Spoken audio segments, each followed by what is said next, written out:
মা অসুস্থ, স্বাভাবিক।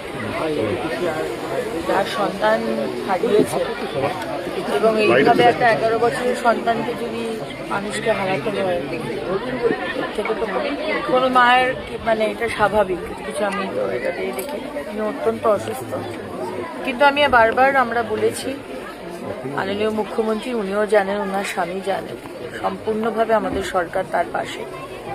এবং আপনাদের কথা দিচ্ছি, সারা বাংলার মানুষকে কথা দিচ্ছি, শুধু এই ঘটনা নয়, যা যা ঘটনা যদি ঘটে মহিলার উপর অত্যাচার, ইনক্লুডিং এই ঘটনাটা, দৃষ্টান্তমূলক শাস্তি হবে।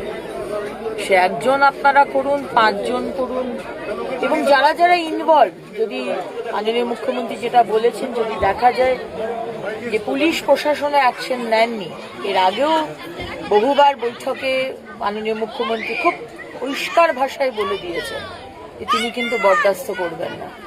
তো তদন্তে যদি কারুর নাম উঠে আসে যে তারা কোঅপারেট করেনি, God help you, God help you, এটাই বলতে পারি।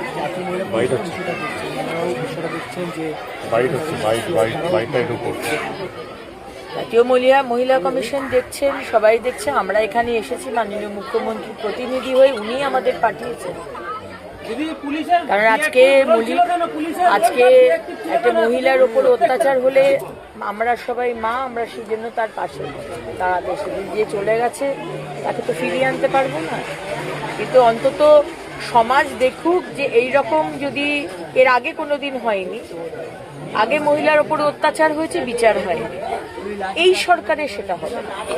সমাজ দেখবে, আর যারা এই ধরনের দুষ্কৃতি বদমাইশ তারাও দেখবে যে এই ধরনের যদি অত্যাচার করেন, সে 8 বছর হোক আর 80 হোক, কিভাবে শাস্তি আপনাদের দেওয়া হবে সেটা সমাজ দেখতে পাবে।